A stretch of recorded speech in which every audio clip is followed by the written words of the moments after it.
Hello everybody, welcome back for another video. Hope you're all doing well and that you're all having a fantastic day. There's very loud construction going on. For some reason my neighbor thought it appropriate to start working on their flat at 7 in the morning. I'm not sure if you can hear it. Sometimes you can, sometimes you may not be able to. But just as if you hear some weird noise in the background, it's not me, it's them, because they're terrible people. And without further ado, let's jump right into it. For some reason, the last 24 hours, which is fairly quite common at this point in the cryptocurrency space, have been just abundantly, absolutely weird. For those of you not looking at the screen, it says veteran trader Tone Vase says Bitcoin breakout incoming, forecasts extended rallies for top crypto asset. You might have noticed in the last couple of videos as well, for some reason, everyone is under the impression right now that Bitcoin and Ethereum are about to skyrocket. Their prices are about to go up. Everyone's talking about exactly how high prices are going to be over the course of the next couple of weeks, with the general consensus being that prices are about to recover. Things are about to be absolutely great. And yeah, this is where you're getting all those really weird $70,000 by the end of summer, $1 million in the next 3 months kind of price predictions that we've been seeing a lot of. It says Bitcoin price prediction, a packed week ahead, potential breakout catalyst for Bitcoin and Ethereum. Now let me tell you something. The last couple of months have been absolutely ridiculous for the cryptocurrency space. We've recovered quite hard comparative to where we were before. Oh, I also just woke up. I don't know if you can hear it in my voice because my neighbor is terrible. Over the last couple of months, we've actually done quite well when it comes to prices. And for some reason, I feel like whatever is going on is coming to a head because at some point it has to. We can't keep having the same conversations. We can't keep having the same energy surrounding the Federal Reserve. We can't keep having this same discussion over and over as to everything that's going to be taking place. However, for some reason, this week is, I think, going to be one of the craziest ones. I found a website, CoinClap, to whoever you are. They basically laid out the entirety of what's supposed to happen this week. And it's a lot more than I think anyone is actually ready for. Apparently, there will be numerous speeches by Fed officials this week. And they said it could be interesting and should be watched by traders. It will be. Every time the Federal Reserve sneezes hard, it moves our prices in some sort of direction. And it appears like this is like the coup de grace kind of week, if you will. It says particular attention must be paid to the U.S. Senate Banking Committee hearing on the Silicon Valley Bank collapse, with FDIC's Grunberg, Vice President for Supervision Michael S. Barr, and Treasury Department officials on Tuesday, the 28th of March. On Tuesday, the conference board will release the U.S. consumer confidence numbers for March at 10 a.m., The reading came in at 102.9 in February, well below expectations of 108.5 and down for the second month in a row. So the first part is the Silicon Valley whole banking thing that's been going on. You might have heard a couple of days ago. It wasn't so after Credit Suisse, there were indications that there might have been potentially something wrong with Deutsche Bank, and a lot of people were getting really terrified. However, on the flip side of the terrification, a lot of people were wondering if there would be another instance where Fed officials and governments and other central banks would basically announce that they were going to be printing more money to help out these banks, even though the money that they have given them and like emergency funds hasn't really played out or worked out as well. I think in total, $650 billion was given to multiple banks that we've all been hearing. It was like 7 or 8 banks over the course of the last couple of weeks. And I think all the confidence in them is still continuing to fall because a lot of people are wondering, oh, that's great that you gave the bank money. However, what's been going on and happening with my money? When you talk about consumer confidence, we have no one's buying anything. Nobody wants to buy anything. Inflation is very high. People are having problems with buying groceries. And the idea that people are supposed to just go back out there with less money than they have before, especially because people's paychecks have not kept up with inflation.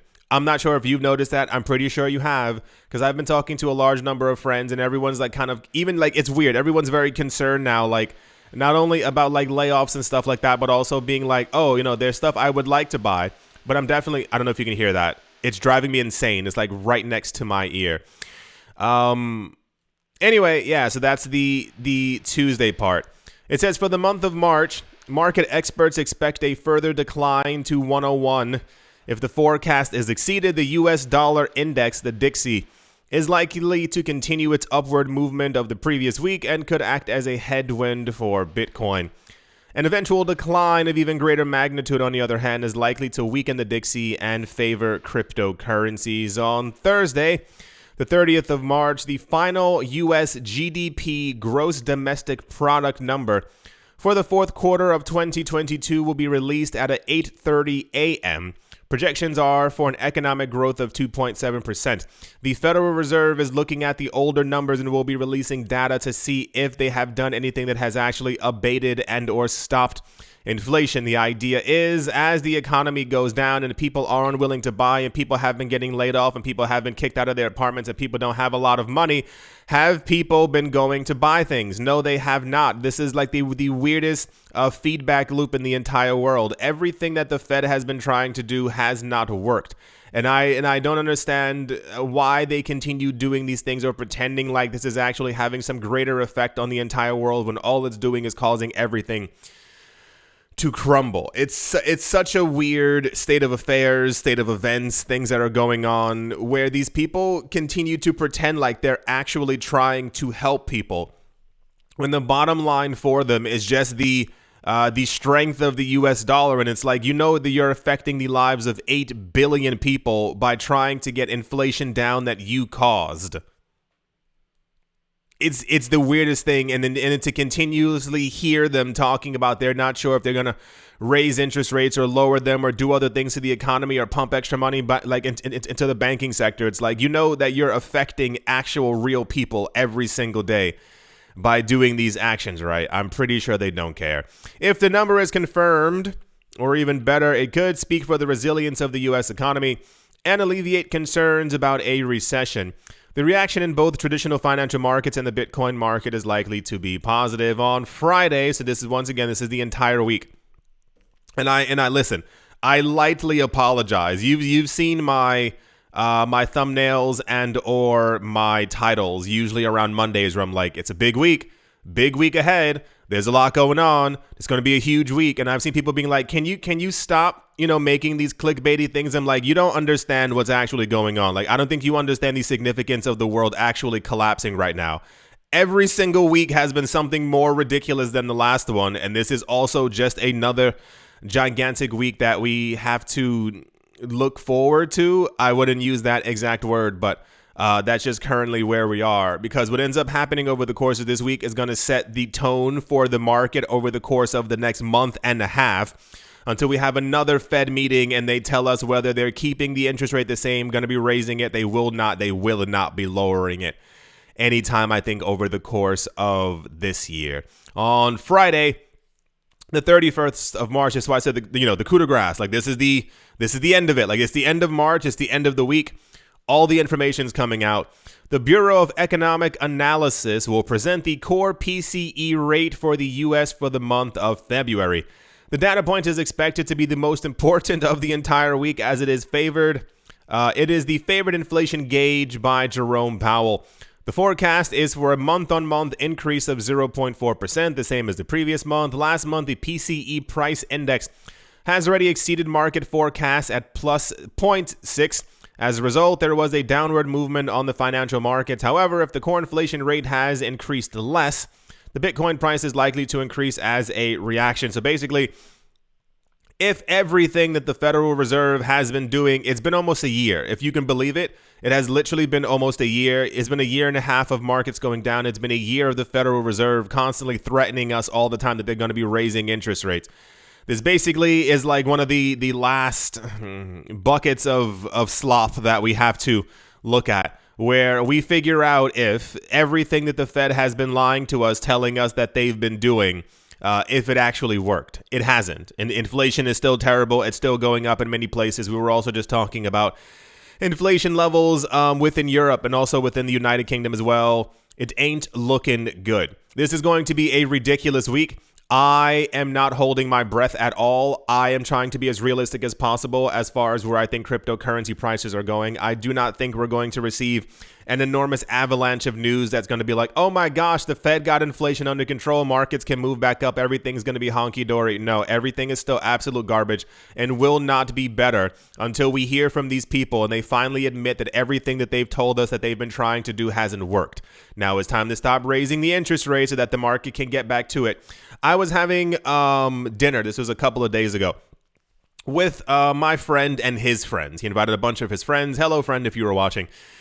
And everyone, it was the weirdest thing in the entire world. You know, you can always tell the theme or the energy of where the world currently is by what people are talking about at dinner. It is incredibly accurate. We're looking at the menu. I was like, oh, that looks good. Oh, that looks kind of expensive, but I'm hungry. I'm still going to get it. And somebody was like, yeah, it's really crazy. They just fired, I think, 20% of the people at my job. And I was like, oh, that sounds terrible. And then the person next to him was like, yeah, they just fired like a couple thousand people at my job. And I was like, a couple thousand? And then the girl next to him was like, yeah, they also were talking about doing the exact same thing. It was just about layoffs. The entire conversation was about how bad the economy was, how terrible inflation was, how things need to be gotten under control, how everyone's terrified for their jobs. And I'm like, There's so many major companies, that is to say the Amazon, the Apples, and the yada yada, who are also like in talks and discussions once again to fire like another like 10 to 15% of their workforce. And this is all only happening because of the Fed. It is so weird for them to stand at the podium and pretend like this isn't all their fault. And at some point, it has to be gotten under control. Like, we have no choice at this point. And what it's looking like is that after everything that they've been doing, trying to literally destroy world markets in an effort to keep the US dollar afloat, when they do stop raising interest rates, it's just going to be the same exact garbage that we saw before. The markets are going to go up for a very long time. They're going to have all these extra discussions as if they can continue raising interest rates. Everyone's going to tell them no because everyone is tired of this gigantic downward period. It's way too much to handle every single day, and then to have to wait for these people who seemingly have no idea what they're doing. That's what I think is the craziest part. These are the people who control the money, who print the money, who run like the monetary numbers. Like, they control everything and everything. Imagine trying to do something Imagine telling your friend that you studied, you're a master at this, you are an expert in this field, you know exactly what you're going to do for a year. And every time your friend visits you once a month, whatever you were doing before in your workroom has only gotten worse. So anyway, I think this is also it right here. This is from Reuters. It says banking woes and the Fed keep U.S. market investors on edge. Yeah, you know, it's not getting any better anytime soon until these people actually stop what they're doing. So at some point they will. They literally don't have a choice, because if we end up getting pushed into a hyper recession and or depression, I think standing on the podium is going to be the very least of their worries, as the anger of the world will completely begin to overflow in their direction. So that's all the price news that we have right now. It will once again be a major, huge, gigantic, crazy, terrible, insane week for all of us, unless we actually hear that inflation has gone down. You and your friends went back to the store and were buying a whole bunch of stuff that you didn't really need, and that food prices have gone down. None of those things are true, so get ready for a very rocky week. That's all the price news. And yeah, let's move on. Now the rest of the news is going to be the nonsense that I was telling you about at the very beginning. The last 24 hours, I don't know what's been going on in the news, but it's kind of completely all over the place. It says Coinbase wants developers to build an inflation-pegged flat coin on its new Base network. For those of you who missed that news, Coinbase made a new blockchain called Base. It's supposed to be, I guess, the base from Coinbase. And basically they want people to build on top of it, and they're touting it as the new age solution for the cryptocurrency space. It's not. The reason they did this is because Binance, the world's largest cryptocurrency exchange, has their own Binance chain, and this is Coinbase's answer to it.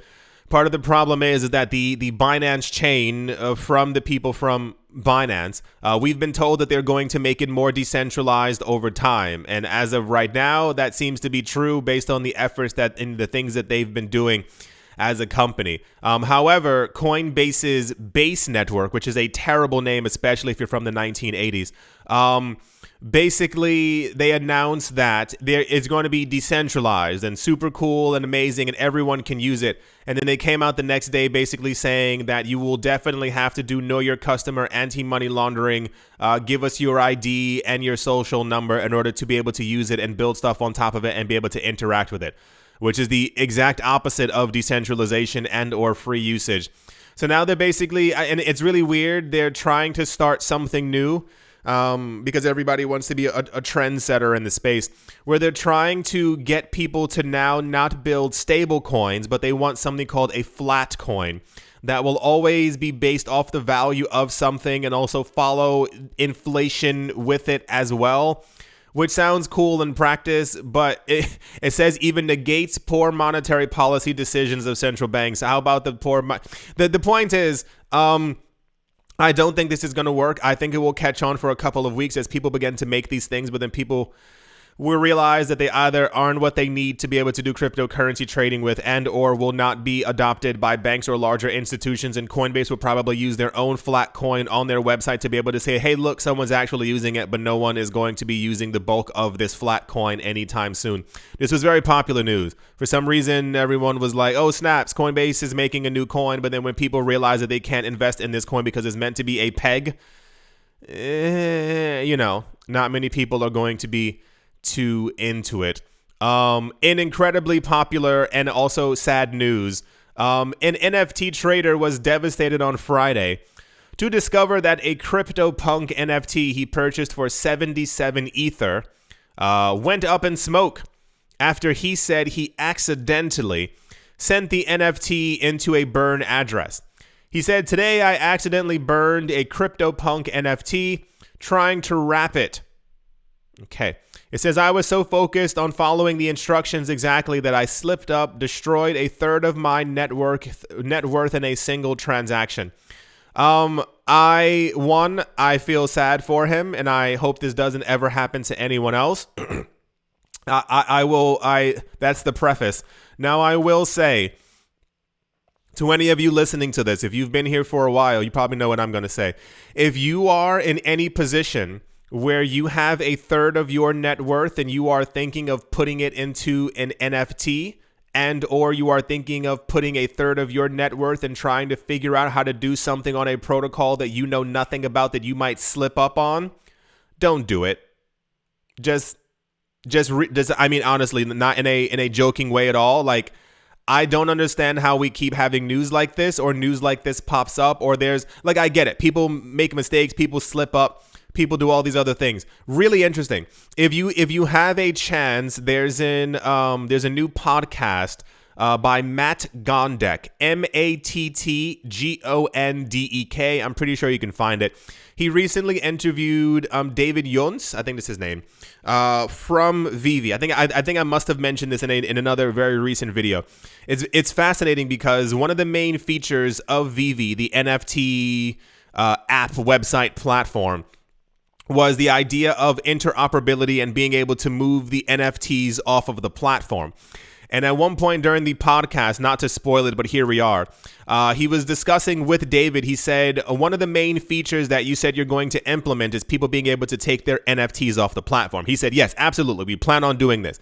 He said the reason why we haven't done this is because other people, apparently, we're sending them tens of thousands of emails, that is to say Vivi, the NFT platform, because these people forgot their passwords.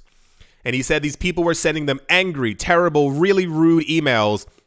I haven't been able to get into my so-and-so for 3 days, basically harassing them. And they're like, dude, did you click on password reset? And the person's like, oh, snaps, I forgot to do that. So he said one of our biggest fears was not people losing their passwords and not being able to get into the app for 3 days. It was people transferring their NFTs onto OpenSea or to a friend or trying to sell it off the open market and then entering the address wrong or not knowing exactly how to enter this or doing that incorrectly. And then their NFT goes lost. So he said there's a gigantic difference between you having tens of thousands of people messing up their email addresses or, not being able to write their password in properly. He said the poop storm that would have been incurred from these people not knowing what they're doing, because everyone, all they simply wanted was to be able to take their NFTs off, throw them onto OpenSea and make millions of dollars. But he's like, for about a good 15% of people, that's not at all how it would have worked out. They would have lost their NFTs, and then VV, air quotes, would have been in trouble when it was actually the user's fault. So I will once again, just in the nicest way, if you find yourself in a situation where you are willing to put up a third of your net worth, especially to buy an NFT, do like a good 8 hours of research on, like, practice. Find a website to do, because anyway, this was very popular news. It's incredibly sad. Not much more can be said about it because, that's just how things are or have been. So this was also quite big in the news. Apparently, the guy from Terra Luna, Do Kwon, has been captured. They found him in Montenegro. He now has 8 counts of fraud against him. I'm pretty sure you can hear the construction that's going on. It's driving me nuts. It says federal prosecutors in New York have filed charges against Do Kwon hours after his arrest at Montenegro on Thursday. There's a 12-page indictment from the U.S. District Court of the Southern District of New York. The 8 counts against him are conspiracy to defraud, 2 counts of commodities fraud, 2 counts of securities fraud, 2 counts of wire fraud, and conspiracy to defraud and engage in market manipulation. Sure, why not? I hope that people like this news. Do Kwon, for those of you who don't know, was the first iteration of Sam Bankman-Fried. He was like the mini boss before the actual boss. Everyone hated Do Kwon.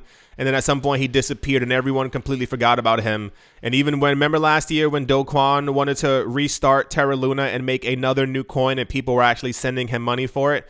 Yeah, that's the kind of space that we're in. So apparently he's been caught and he's been found, and this barely made popular news. No one's talking about it anymore because it's not Sam Bankman-Fried, who is also still in the news. I don't understand people's fascination. I think the last time that we spoke about it here, I think he tried to watch Rihanna during the Super Bowl, and people in Congress were like, no, Rihanna, he can't look at her while she's dancing or something like that. And I'm like, okay. And now I think recently FTX is trying to get back money that they donated or something like that. Oh, also, no, money that they donated and also money from companies that they sent it to or something like that, which could equate to hundreds of millions of dollars. And people were like, why did you send so much money? And it's like everyone does the exact same thing. I don't understand why people don't understand that all these companies and all these people are the same. So apparently Do Kwon was found, and immediately after he was found, they filed paperwork that's charging him for a whole bunch of stuff. So whoop-de-doo on that thing. The number of irretrievably lost Bitcoin is roughly around 6 million. For those of you who have not been here for a long time, it's understandable that you would not know this news. One of the used to be popular topics within the cryptocurrency space is that there actually aren't 21 million Bitcoin up for grabs. And you sit there and go, but TMI, that doesn't make any sense. Of course there's 21 million Bitcoin up for grabs. Nope, because in the very beginning, a lot of people, like we were just talking about, didn't know how to do the whole address thing. You know, it may be easy for you to click copy and then paste onto another place, but people before used to actually try to enter the address, like letter for letter. I know that sounds ridiculous, but that's how it used to be. So a lot of people were sending these coins to addresses that didn't exist, and like there's no bounce back. If you send it to the wrong place, you can't get it back. So those are gone. A lot of people in the very beginning were mining like 15, 25, 30,000 Bitcoin on their old computer. They got a new computer and threw the old one away, and they were like, oh my gosh, that computer had $100 million on it, and those Bitcoin are now also lost and gone forever. So there's another company. They look through all the blockchains, and I think one of the metrics is like you look at coins that haven't moved, or something like that. Coins that haven't moved in a long time, or were sent to this address, or whatever the case might actually be. And now the number is roughly around 6 million coins, which means that there's only 15 million Bitcoin for the rest of the world. I think we still have another million that are going to be mined, but it's going to take over 100 years for those coins to be mined. Yep, you heard that correctly as well. The last bit of Bitcoin, I think the last, what is it, 0. I don't remember what the number is. The last bit of it will take over 100 years for us to get to the last Bitcoin as the minting reward continues to decrease. So when you talk about there not being a lot of Bitcoin, this also comes into the factor because there already were not enough Bitcoin for 8 billion people. And then you have individuals on the planet who have like 18,000, 45,000, 68,000 Bitcoin. And then you realize quite quickly that if Bitcoin does ever hit $1 million and everybody's trying to get it, there are going to be a lot of angry people because they're going to realize very quick that there is not enough Bitcoin for them. And like, I mean, like the strictest terms, like imagine if there were only 15 million US dollars. Right. It's like it's that kind of thing. So yeah, 6 million Bitcoin are lost and gone forever. That's an insane thing to think about. On this news alone, just here, if we heard that more than 1/4, more than 1 out of every 4 Bitcoin will never ever be had, Bitcoin's price should logically jump up by a good 85%. But, you know, logic is nowhere in this market or in this world anymore. So that was also in the news. And for some reason, people really, really cared about this. This was actually, if I want to say, the most popular news story of the day. It says First Citizens Bank is buying the Silicon Valley Bank's deposits, loans in a $55 billion agreement with the FDIC. So basically, Silicon Valley Bank has been purchased by First Citizens Bank for a gigantic discount. Is like $60 billion off of the price or something like that. And this is supposed to, I think, bring relief or something like that to people because the banking crisis isn't as bad as we're told that it's supposed to be, which is, I don't know.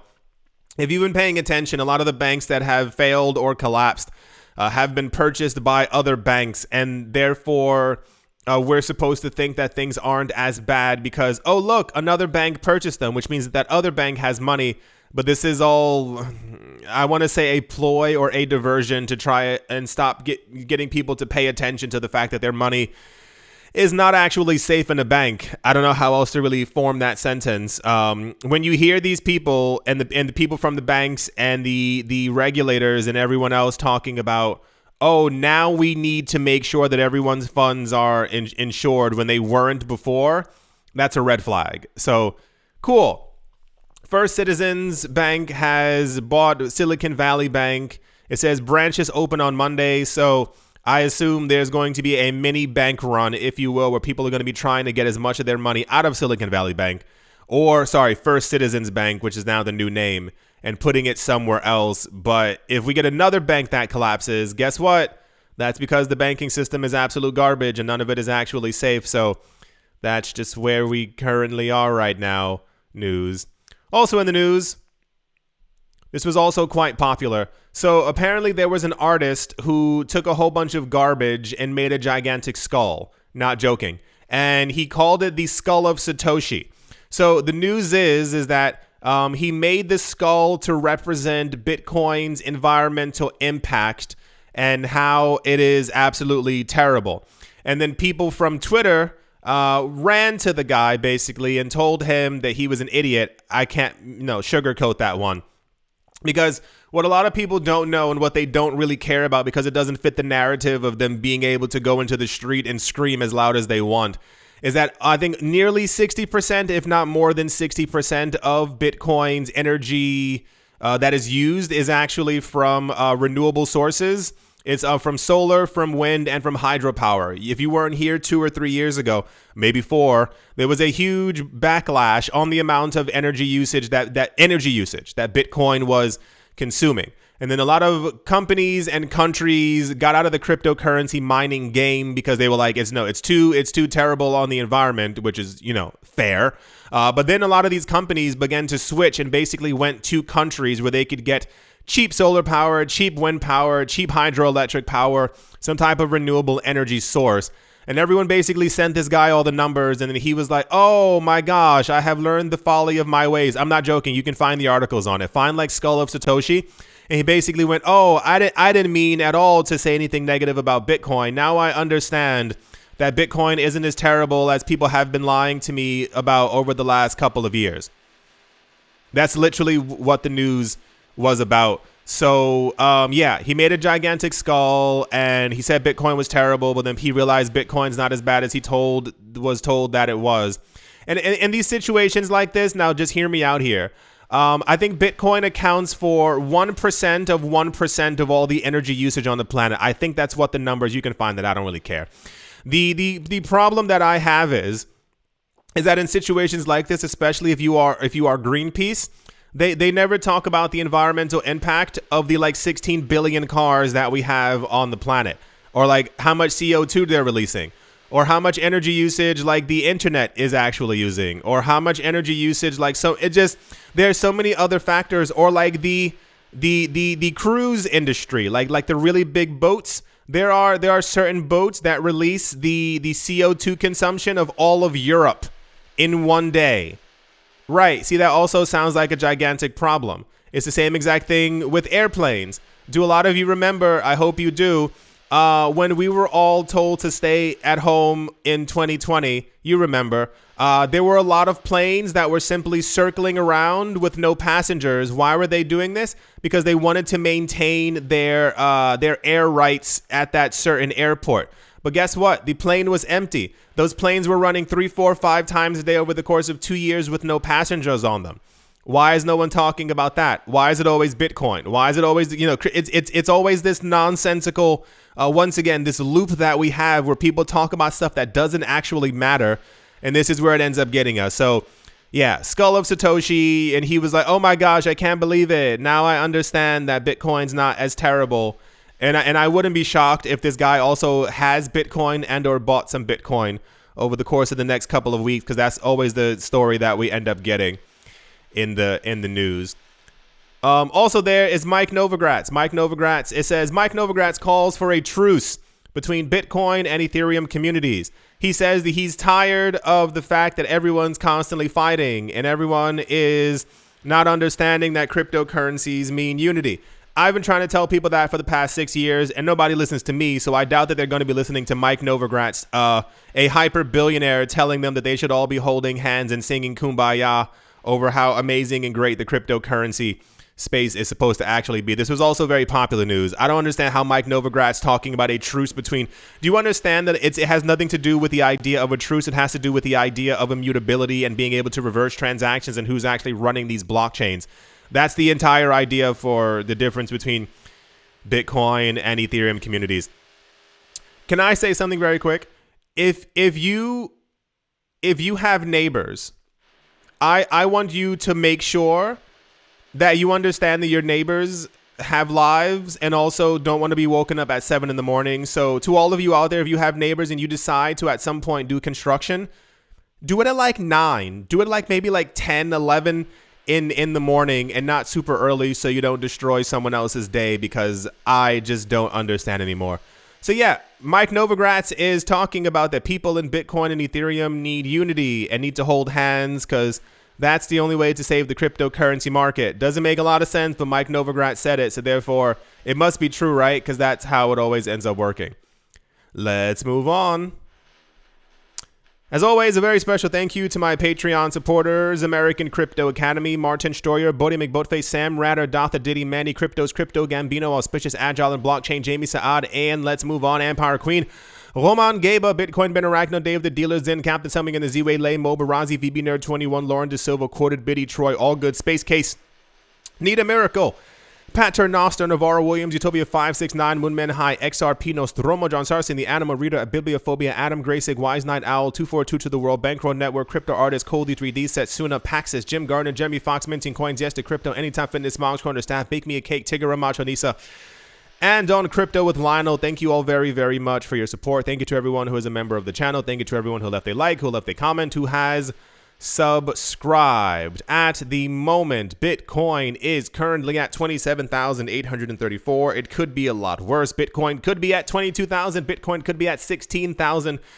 We have moved up a lot over the course of the beginning of this year. Let's hope that the momentum continues whenever the people from the Fed decide to stop raising interest rates. Ethereum is down by 2%. XRP is up by 0.35. There was no XRP news. I'm not sure what's going on. Probably something else with the lawsuit. Who actually knows at this point? Every other coin is down by 2 or 3%. Nothing too crazy. I saw some stuff in the green around here. Ton Network is up by 3.5. I think this is the Telegram. Actually Telegram, the app. I think this is supposed to be their coin. Lumens only moves up whenever XRP moves up. It's this kind of the stock market kind of weird thing. Anything else? Nope. Everything else is in the red. I do hope that you've all enjoyed. I do hope you all are having a great day, great morning, great afternoon, great evening, wherever you are, wherever you might be. I do hope it's absolutely fantastic. Thank you all once again for watching, listening, liking, commenting, and or supporting. And I will most certainly be talking to you all soon. See you.